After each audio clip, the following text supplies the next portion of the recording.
মাহি, বেগুন, জায়েদ খান, শসা, বুবলি, গাজর। Apu Biswas. No comments. Cute নাকি সুন্দরী? সুন্দরী। 150 টাকার ড্রেস পরেও শো করেছি। বারিশা হকের জীবনে কি টাকাটাই সব? টাকাই সব না। বারিশা হককে সিনেমায় নায়িকা হিসেবে কবে দেখা যাবে? আমি তো নায়িকা হওয়ার জন্য আসি নাই। নিজেকে কি হিসেবে পরিচয় দিতে পছন্দ করেন? একজন মা। আপনি কত টাকার মালিক? সুন্দরবনের মানুষ তো কত টাকার মালিক এটা আসলে বড় পরিচয় না। আপনি কিউট নাকি সুন্দরী? সুন্দরী। কিউট নয় কেন?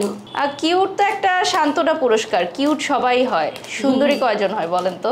সানবিজ বাই তনি নাকি গ্ল্যামারাস গ্যালারি বাই মাহি, কার সাথে কন্ট্রোভার্সি উপভোগ করেছেন? কন্ট্রোভার্সির জন্য বারিশকই যথেষ্ট, সেটা যেই হোক, ডাজন্ট ম্যাটার। অপু বিশ্বাস নাকি বুবলি, কে ভালো ফ্যাশন বোঝে?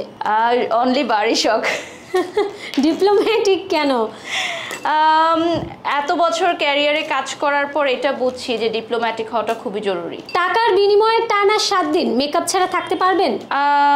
যদি এমন কোনো কাজ হয় বা এমন কোনো ক্যারেক্টার হয় তাহলে ডেফিনেটলি আমি পারবো, কজ এটাই আমার প্রফেশন। আপনি কতবার সার্জারি করিয়েছেন? হিসাব নাই, মনে নাই, বহুবার? বলতে পারবো না। হ্যাঁ, বহুবার। অনেকেই বলে যেখানে ফ্রিতে কিছু পাওয়া যায় সেখানেই বারিশা হক থাকে, আপনি কি বলেন? আমি ফ্রিতে কোথাও যাই না, আমাকে কোথাও যেতে হলেও টাকা দিতে হয়। আপনার পরা সবচেয়ে কম দামি ড্রেস কত টাকার ছিল?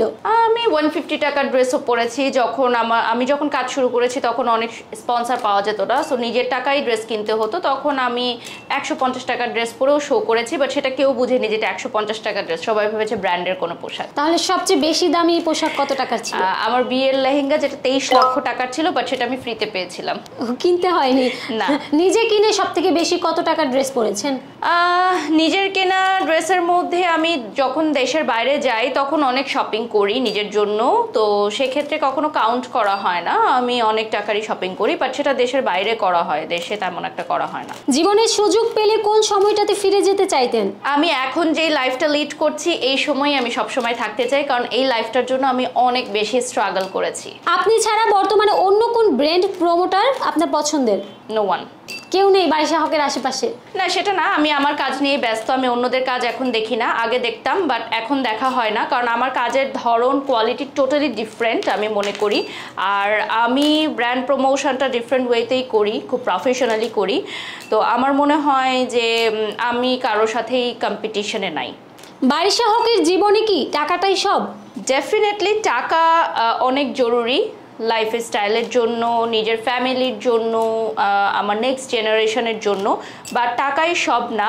কারণ যদি সেটাই হতো তাহলে অনেকেই আছে যাদের ঘরে অনেক টাকা কিন্তু সুখ নেই। বারিশা হককে সিনেমায় নায়িকা হিসেবে কবে দেখা যাবে? আমি তো নায়িকা হওয়ার জন্য আসি নাই, যদি আসতাম তাহলে আমি এতদিনে হয়তো সিনেমাতেই কাজ করতাম, কারণ আমি দীর্ঘ বছর শোবিজ ইন্ডাস্ট্রিতে কাজ করেছি। তো আমি যে সেক্টরে আছি সেটাই আমার জন্য পারফেক্ট আমি মনে করি। দিঘির একটি ভালো দিক, একটি খারাপ দিক বলুন। দিঘির ভালো দিক হচ্ছে ও অনেক সরল মনের একটা মানুষ এবং ও অনেক ট্রাস্টেবল একটা মানুষ। ওকে কোনো কথা বলে শেয়ার করে আমার ভালো লাগে। আর খারাপ দিক হচ্ছে ও ফোন ধরে না। এই যে আপনি লাইভে এসে খাবার খান, কখনো কি পেট খারাপ হয়েছে?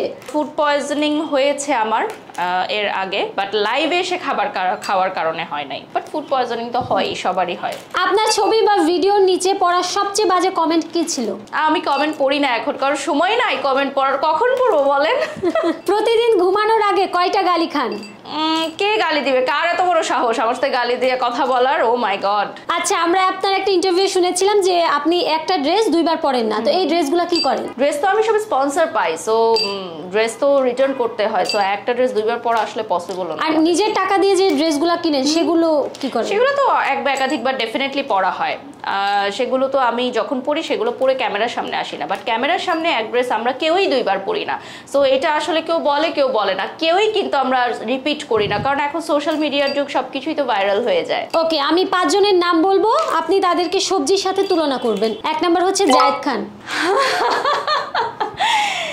আচ্ছা, সবজি সম্পর্কে আমার আইডিয়া মানে মানুষের সাথে মেলানোটার একটু কম for the first time, so আমাকে হিন্টস দেন, সবজির হিন্টস দেন।